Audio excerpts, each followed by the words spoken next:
स्वामी विवेकानंद ने कहा था कि दुनिया भले इस विवेकानंद को शिकागो सम्मेलन के बाद जान पाई, दुनिया भले इस विवेकानंद को शिकागो सम्मेलन के बाद जान पाई, लेकिन ये विवेकानंद तो उसी दिन नरेंद्र से विवेकानंद बन गया था जिस दिन पहला कदम साहस करके अपने गुरु पर निष्ठा श्रद्धा समर्पण के साथ बढ़ा दिया था। ये नरेंद्र तो विवेक के आनंद में डूब गया था। अरे दुनिया जानती न जानती क्या फर्क पड़ता। युवाओं से मैं एक बात कहता हूं, आपके जानने न जानने से विवेकानंद को क्या फर्क पड़ जाता। विवेकानंद तो विवेकानंद थे ही, विवेकानंद तो जी के गए, हम कब जिएंगे। विवेकानंद को कोई फर्क न पड़ता अगर आप न जानते कोई।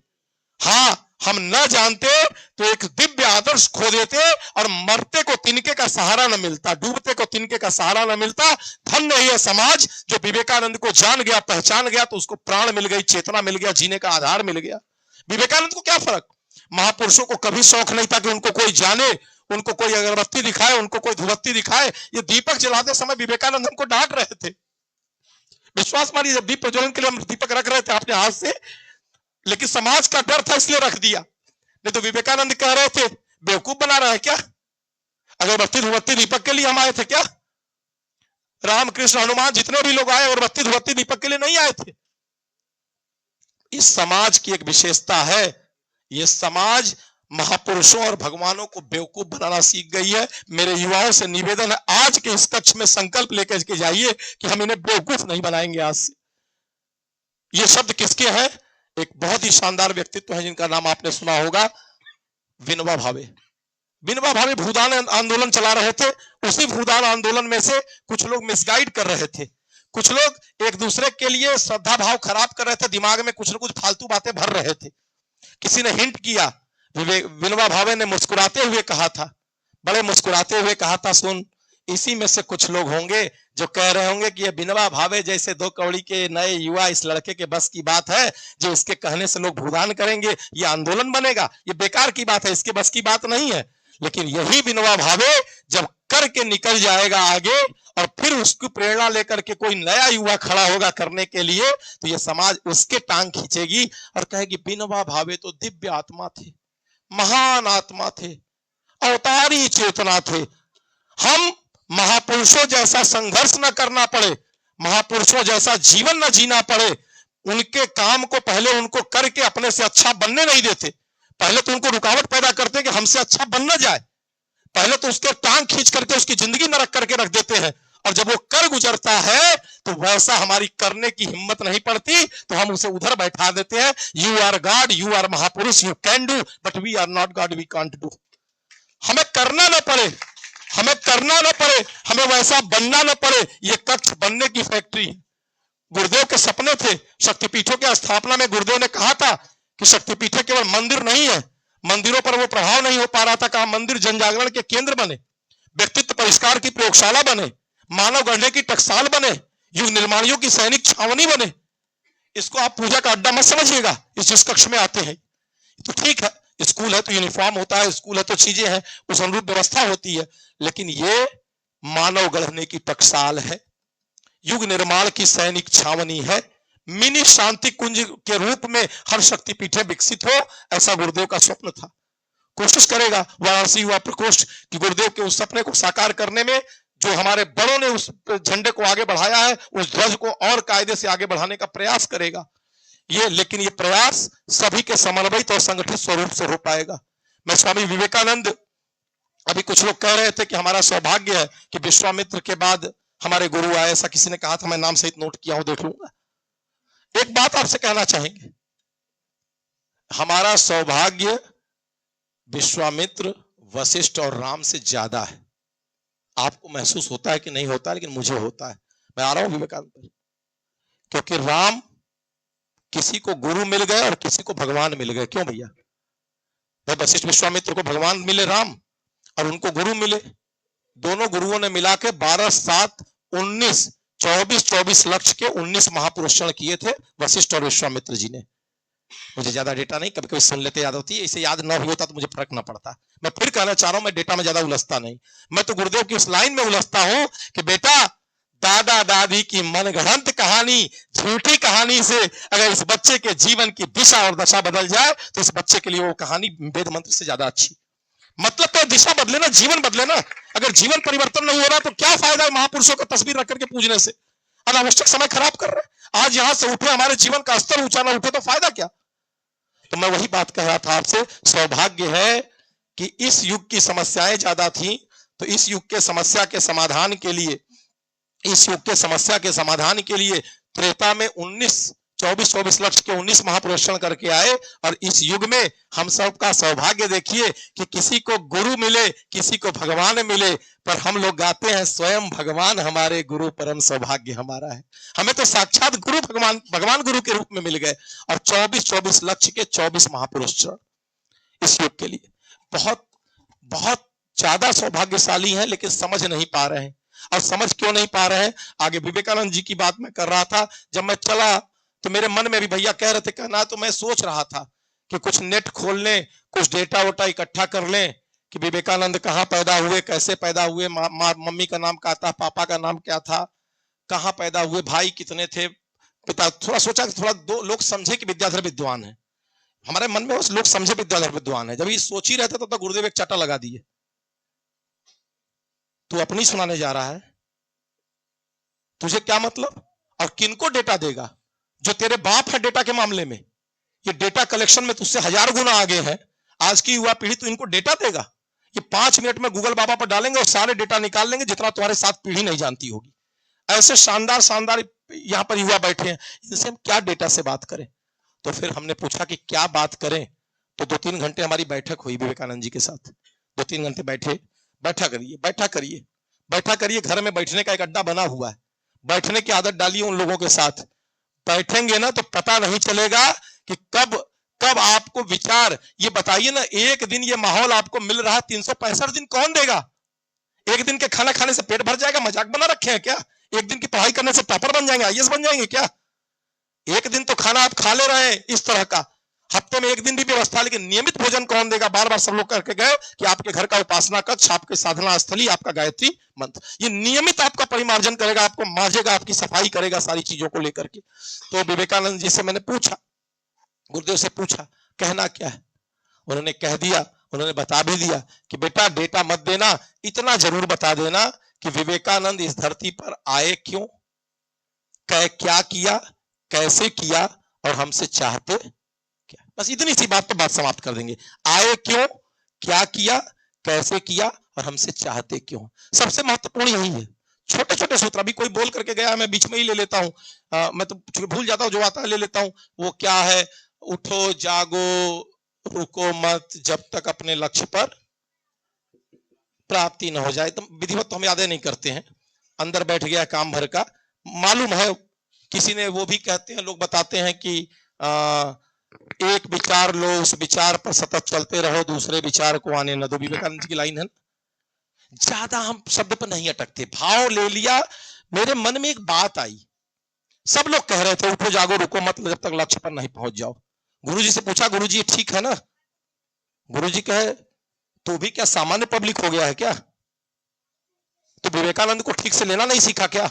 विश्वास मानिए, मैं फिर कह रहा हूं आप लोगों से, ये विवेकानंद पहले भी थे, राम भगवान पहले भी थे, कृष्ण जी पहले भी थे, दुर्गा जी पहले भी थी, लक्ष्मी जी, सरस्वती जी, काली जी पहले भी थी। लेकिन मैं इस लाइव में कह रहा हूं आपसे, मैं औरों की बात नहीं, मेरी बारी है तो मैं अपनी कहूंगा ना, मेरे जो भाव हैं, मैं दूसरों की बात नहीं जानता, लेकिन मैं कह रहा हूं कि सब पहले से थे, फिर भी जिंदगी नरक थी। अगर ये न मिले होते तो शायद इनका उपयोग करना भी हम न सीख पाते। अगर मेरे श्री राम न मिले होते, अगर मेरे गुरुदेव न मिले होते, अगर मेरे वैज्ञानिक आध्यात्मवाद के प्रणेता न मिले होते, तो शायद राम कृष्ण दुर्गा काली सरस्वती लक्ष्मी विवेकानंद भगत सिंह चंद्रशेखर आजाद, इनको शायद मैं वैसे ही निकाल देता जैसे दुनिया निकाल दे रही है। लेकिन 2 शब्द गुरुदेव से जोड़ने के बाद जीवन में मिल गया, इंटरप्रिटेशन और उसको आपस में कोरिलेशन। इंटरप्रिटेशन और कोरिलेशन, ये 2 शब्द अगर जीवन में नहीं उतरा तो महापुरुष सामने से निकल जाएंगे, कुछ कर नहीं पाएंगे, क्योंकि शब्द पर अटके तो गए।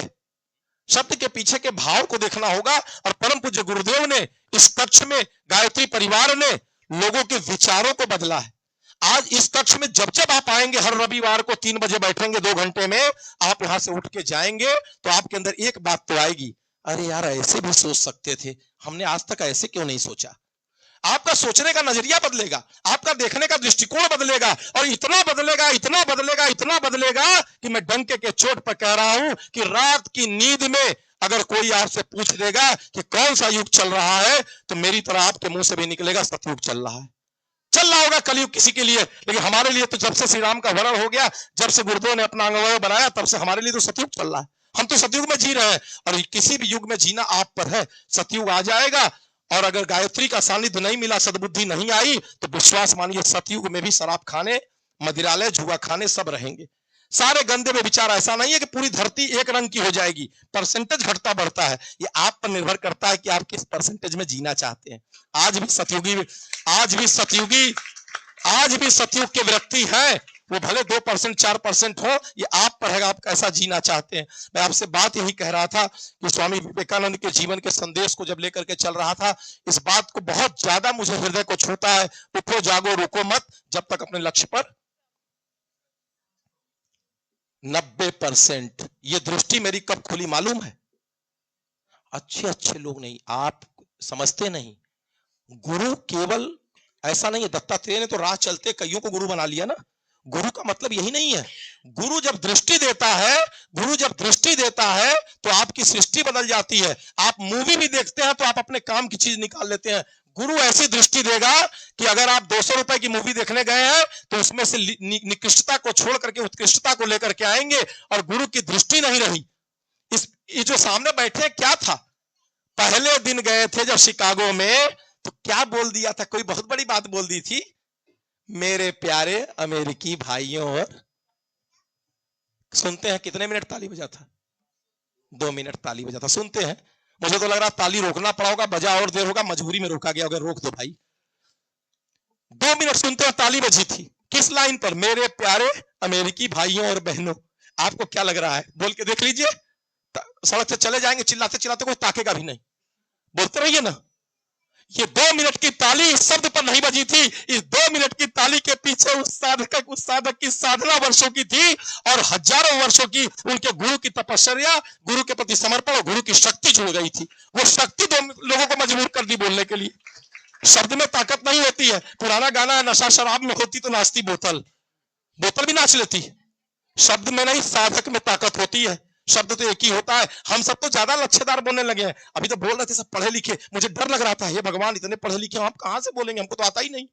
मैं डर रहा था, मुझे तो आता ही नहीं इतने अच्छे बढ़िया बढ़िया बढ़िया बढ़िया उत्कृष्ट कोटि के शब्द मुझे नहीं मिल पाते, और मुझे जरूरत भी नहीं। मुझे तो लगता है सड़क पर ज्ञान बिखरा पड़ा है, दृष्टि आ जाए। सड़क पर ज्ञान बिखरा पड़ा है सारा का सारा। गुरुदेव और गांधी जी, रामकृष्ण परमहंस, आपको पता है इनमें से कोई भी जो है वक्ताओं की सूची में किसी नंबर पर नहीं आता। न गुरुदेव आते, न इनके गुरु आते हैं। हमारे गुरु इनके गुरु एक ही है ना, ये गुरु भाई, हमारे अग्रज गुरु भाई हैं जो बैठे हुए हैं। भाई गुरु भाई तो है, अगर नहीं पता तो जान लीजिए, गुरुदेव के जो पिछले रूपों को दिखाया गया उसमें रामकृष्ण परमहंस को ही हम लोग गुरुदेव का अपने अगला स्वरूप मानते हैं। तो उस हिसाब से स्वामी विवेकानंद हम लोग के अग्रज गुरु भाई हैं, इसलिए हमारा अधिकार और ज्यादा बनता है इन पर पूरी सारी चीजों को लेकर। तो मैं आपसे बात कह रहा था कि उठो जागो रुको मत, जब तक लक्ष्य तक ना पहुंच जाओ। मैं लक्ष्य की बात आपसे फिर कर दूं, लक्ष्य तक ना पहुंच जाओ।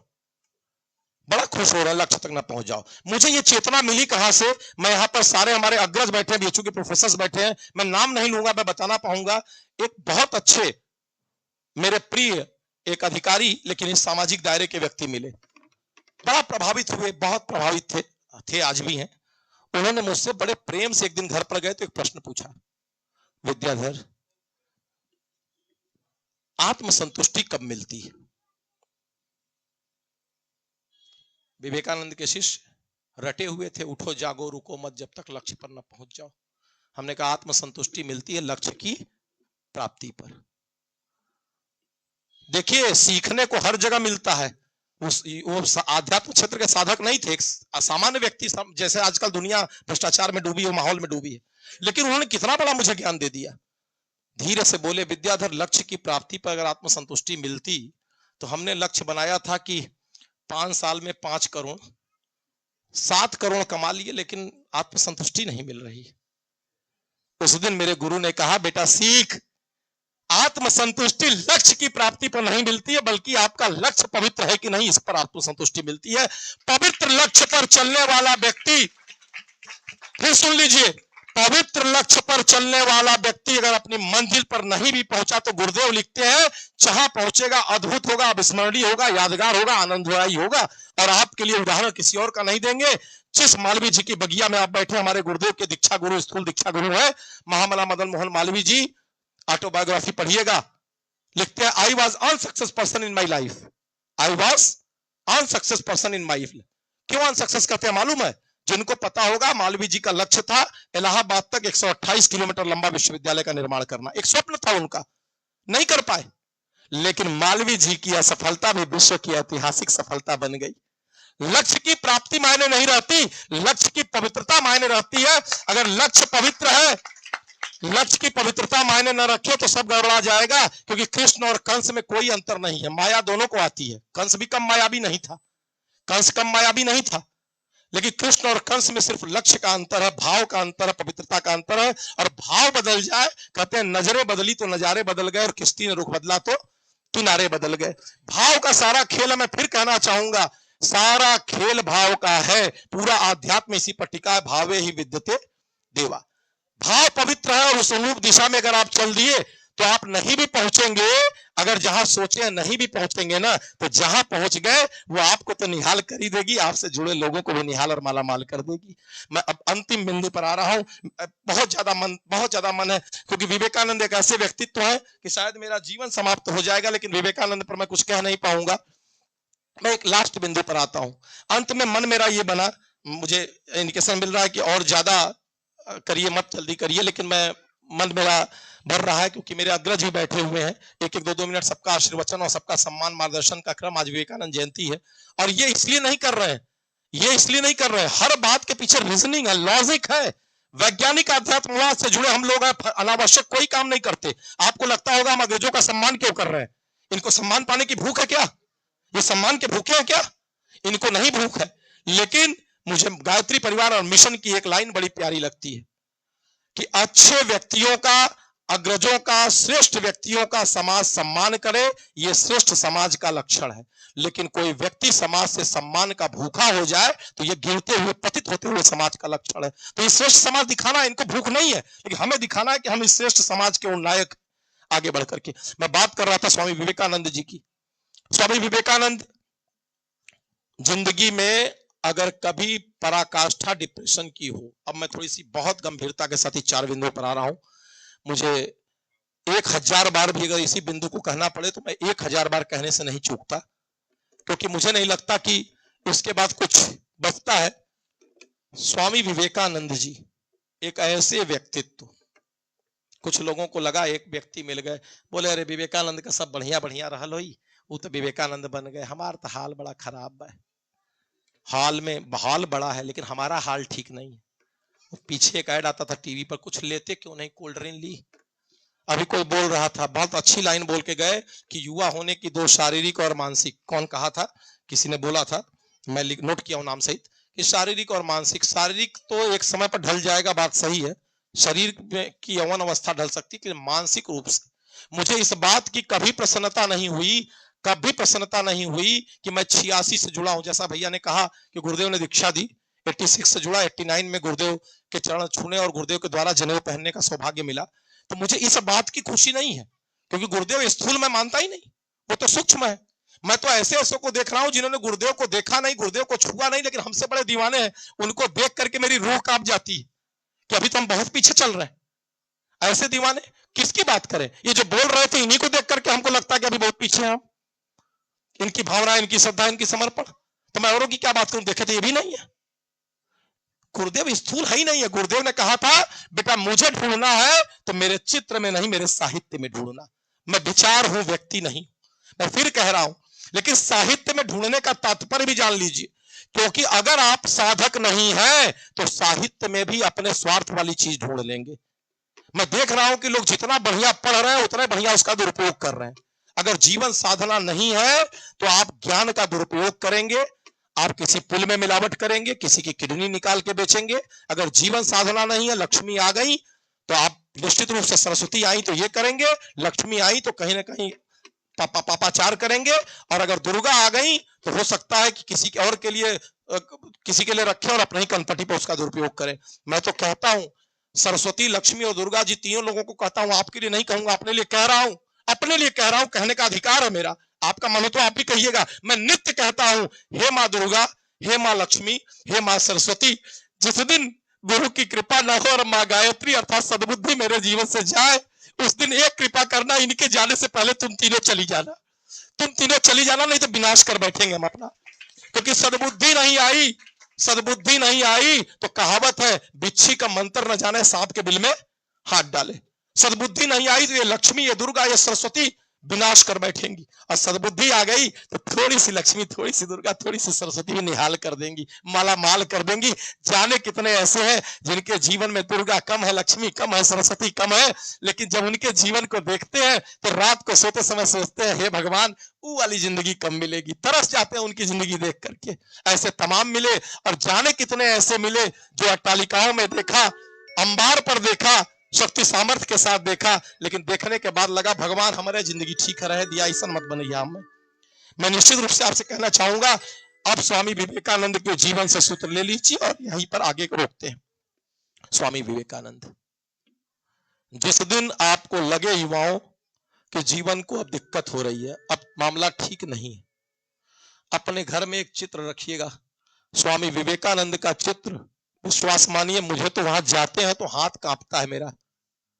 बहुत सारे लोग ये भी बोल दिए, दीदी लोग भी बहुत प्रेम देती हैं, समर्पण की बात करती हैं, ठीक है गुरुदेव की कृपा है करा ले रहे हैं, लेकिन विवेकानंद के नजदीक जब जाते हैं ना तो अपने समर्पण पर मुझे शर्मिंदगी होती है। चुल्लू भर पानी लेके नाक दरेड़ के डर डूब जाने का मन होता है। वह अरे व्यक्तित्व किस हाथों से स्पर्श करे, अभी तो मेरे हाथ भी इस लायक नहीं हुए कि उस व्यक्ति को हम माला पहना सके, उस व्यक्ति के सामने पुष्प चढ़ा सके, हाथ कांप जाते हैं। कुछ तो बने। विवेकानंद का समर्पण देखना है क्या? किसी को विवेकानंद के समर्पण का पराकाष्ठा पता है क्या? विवेकानंद का समर्पण उनकी जिह्वा के साथ, जीवनी के साथ था। गुरु के प्रति समर्पण थोड़ा थोड़ा कर ले रहे हैं तो इतने में निहाल है, समर्पण की पराकाष्ठा देखनी है। विवेकानंद बन कैसे गए? ऐसे बन गए क्या? समर्पण की पराकाष्ठा जब स्वामी जी संगठन को लेकर के चल रहे थे, जब स्वामी जी संगठन, रामकृष्ण मठ है, मठ एक संगठन है, अक्सर हम संगठन के महत्व को भूल जाते हैं। संगठन के बिना हर व्यक्ति अधूरा है। जब स्वामी जी संगठन को लेकर के चल रहे थे, गुरु के प्रति लोगों में श्रद्धा पैदा करने की, लोगों में समर्पण को और बढ़ाना था, उस क्रम में जब रामकृष्ण परमहंस जी अंतिम अवस्था में, आपको पता है कि बीमारी सारी चीजें उसको लेकर के, और जब वहां पर वो उनके मुंह से बलगम भी निकलता था, खून भी निकलता था, पीक भी निकलता था, मवाद भी निकलता था, वहीं पीकदानी रखी हुई थी, उसी में गिरता था, थूकते थे। सारे शिष्यों के मन घिन्ना जाते थे सफाई करने में, पास आने में, बोलने में, करने में। स्वामी जी ने देखा, स्वामी जी को बड़ी पीड़ा हुई गुरु के समीप जाने। स्वामी जी के समर्पण की पराकाष्ठा देखिए कि स्वामी जी सारे शिष्यों की उपस्थिति में पहुंचे, और पहुंच करके सफाई नहीं की, उन सारे अपने गुरु भाइयों को प्रेरणा देने के लिए उस पीक दानी को उठा करके, उस मवाद को थूक के उठा के साक्षात पी गए गुरुदेव की। ये समर्पण की पराकाष्ठा सोच भी नहीं पाते, अभी तो रूह कांप जाती है। किस समर्पण की बात कर रहे हैं? ऐसे ही बन गए क्या? वो स्तर ऊंचा तभी जाता है जब आदमी परीक्षा पास करता है। अभी तो हम दूर दूर तक परीक्षा नहीं पास कर पाए। स्वामी जी के जीवन से 4 सूत्र ले लीजिएगा युवाओं, आज निवेदन कर रहे हैं। जिंदगी में बड़ी समस्या है आपके, मुझे पता है, आपका हाल देख के लगता है बड़ी समस्या में जूझ रहे हैं आप। 4 समस्या आपकी जिंदगी की बहुत बड़ी है, जो मुझसे हर युवा कहता है। पहली समस्या, भैया हमारे पास आर्थिक स्थिति ठीक नहीं है। बस इसी के बाद एकदम रुकेंगे। पहली समस्या क्या है? आर्थिक स्थिति ठीक नहीं है। जिस दिन आपकी आर्थिक स्थिति आपके रास्ते में बाधा बने, उस दिन याद करिएगा कि ये वही विवेकानंद हैं जो पिता की मृत्यु के बाद अपने माँ और बहन को रोटी कराना जिनके लिए मुश्किल हो गया था, इतनी दुविधा की स्थिति में, ऐसा जीवन, एक एक रोटी की स्थिति हो गई थी। आप सभी को पता है कि रामकृष्ण परमहंस के बाद नौकरी और पैसा के चक्कर में गए थे कि तनी सोर्स लगा दे, कहीं हमरो कुछ मिल जुल जाए, हे भगवान दिला दीजिए, कर दीजिए। दूसरे चक्कर की स्थिति आ गई थी रामकृष्ण। सबको पता, मैं कहानी बताने नहीं बैठा हूं, मैं तो उस कहानी से इंटरप्रिटेट करके, कोरिलेट करके अपने जीवन के लिए प्रेरणा क्या लेनी है, इसकी बात करने आया हूं। आर्थिक स्थिति हमारे भैया लोग की स्थिति की बहनों की क्या है। एक बहन बोली बड़ी आर्थिक स्थिति खराब है। हम कहा क्या हो गया। बोली इस होली पर मम्मी ने कहा था कि 4,000 का जींस खरीदेंगे 3,000 का खरीद पाई। हमारी आर्थिक स्थिति ठीक नहीं चल रही है, बड़ी खराब है हमारे युवाओं की आर्थिक स्थिति। इतनी खराब है घरों में आर्थिक स्थिति हमारे भी और आपके भी कि पहनने के लिए कपड़ा नहीं और रखने के लिए अलमारी नहीं। आर्थिक स्थिति इतनी खराब है हमारी कि पहनने को कपड़ा भी नहीं और रखने को अलमारी भी नहीं है। इतनी आर्थिक स्थिति खराब है, भगवान करे ऐसे ही खराब बनी रहे। इतनी आर्थिक स्थिति खराब है हमारी। लेकिन उनकी आर्थिक स्थिति रोटी को मोहताज, मोटे रोटे मोटे कपड़े के लिए तरस गए थे। आर्थिक, जब भी जीवन में आर्थिक परिस्थितियां आपके रास्ते में बाधक बने, देख लीजिएगा आपके आदर्श को। दूसरा, शारीरिक स्थिति। हमारे लिए तो ब्रह्मास्त्र का काम करते हैं। 2019 की बात है, शिवम जी सामने साक्षी, जब डॉक्टर ने कहा था सर्वाइकल इतना तगड़ा है, मस्टर भैया रिपोर्ट देखे, बोले इतना खतरनाक है, लेट जाइए। डॉक्टर ने भी कहा 6 महीने लेट जाइए, इतना दौड़िए करिए। नहीं माने, शायद माने होते तो उठ भी ना पाते। अगर डॉक्टर की बात मान ली होते तो शायद आज उठ भी ना पाए होते। 19 में लेटे नहीं, कॉलर पट्टा लगा, सारी चीजें लगी, सर्वाइकल थी। लेकिन जब साहस टूटता था तो एक ही बात याद आता था, एक बीमारी इस छोटी सी परीक्षा में 31 डिजीज, 31 बीमारियों के पुतले थे। अगर उसमें से 2-4 हो जाता ना तो हम लोग बैठ भी ना पाते। यहाँ 31 बीमारियों के चलते फिरते पुतले थे हमारे स्वामी जी। उम्र देख लीजिए 39 साल। कभी कभी तो लोग कहते हैं स्वास्थ्य का ध्यान दीजिए नहीं तो दिक्कत हो जाएगी। तो एक बार हम उनकी बात सुनते हैं, एक बार विवेकानंद जी की ओर देखते हैं। उनकी बात सुनते हैं, विवेकानंद जी की ओर देखते हैं। 39 साल में पा के सब चले गए, यहाँ पगलाए घूम रहे हैं। 48 साल से कंगाल खड़े। क्या करेंगे जिंदगी गिन करके भाई। जिंदगी कितनी मिली है महत्वपूर्ण नहीं है, कैसा जी के जा रहे हैं ये महत्वपूर्ण है। और ये स्वामी जी शिक्षा देते हैं। जीवन कैसा जीना है ये हमारे हाथ में, ये शिक्षा का बिंदु है। शारीरिक स्थिति कभी परेशान करे तो देख लीजिएगा। आर्थिक बता दिया आपको। पारिवारिक जानना है, पारिवारिक भी जानना है क्या। हमारे घर में सास बहू का नहीं पड़ता है, भाई भाई का नहीं पड़ता है, बेटा बेटी का, बहू का पतों का नहीं पड़ता है। पारिवारिक समस्या है। आपको मालूम है ये वही विवेकानंद जी हैं हमारे आदर्श, जिनको अपनी ही संपत्ति के लिए कोर्ट में खड़ा होना पड़ा, वकालत के करके, और खड़ा होना पड़ा और अपनी ही संपत्ति के लिए अपने पटीदारों से लड़ना पड़ा था। ये वही विवेकानंद जी हैं। किसी ने कौनो कर्म छोड़ा नहीं है इनका। आपको लग रहा होगा और जानना है, जब आपको लगे कि समाज आपका सहयोग नहीं कर रहा है, समाज आपको पीड़ित कर रहा है, तो एक काम कर लीजिएगा, विवेकानंद जी के 2 साहित्य को उठा के पढ़ लीजिएगा। युवाओं के प्रति और मेरा जीवन संघर्ष। डायरी पेन नहीं है, होना चाहिए। युवाओं के प्रति और मेरा जीवन संघर्ष, इन दोनों किताबों को उठा लीजिएगा और पढ़ लीजिएगा। तब आपको पता चलेगा कि कोई कसर छोड़ा नहीं है समाज ने। हर लाइन पर लिखे विवेकानंद जी। क्या यही सहयोग है? क्या यही सहयोग है? और विवेकानंद जी की एक अंतिम लाइन जो वो कहते हैं कि बेटा जब जीवन संघर्ष चल रहा हो, जब जीवन संघर्ष चल रहा हो तो अपने दुख का रोना मत रोना, नहीं तो ये दुनिया तुम्हारे दुख को और बढ़ा देगी और समस्या बढ़ा देगी। उन्होंने अपना बात कब कहा? जब शिकागो में परचम फहराया और खेतड़ी नरेश ने सम्मान समारोह किया, तब जाके वो पहली बार मुंह खोले। और विवेकानंद ने एक और लास्ट बात कही थी, उस बात से समापन पर आ गए। विवेकानंद ने कहा था, क्या कहा था? वो कहानी भी शायद बनारस से ही मिली कि एक बंदर उनको दौड़ा रहा था। वो चढ़ रहे थे ऊपर, बंदर दौड़ा रहा था, भागे, आगे दीवार आ गया, आगे दीवार आ गया, नीचे गिरे भद्द दे तो बंदर रुक गया। फिर वो बंदर की ओर ऐसे किए तो बंदर पीछे हटा। अब ये बंदर को दौड़ाए, बंदर भागने लगा। तो विवेकानंद को जीवन का एक सूत्र मिला कि समस्याओं से भागोगे तो समस्या तुम्हें और परेशान करेगी। समस्याओं का डट करके सामना करो, समस्या तुम्हें छोड़ करके भाग जाएगी। समस्या तुम्हें छोड़ करके भाग जाएगी।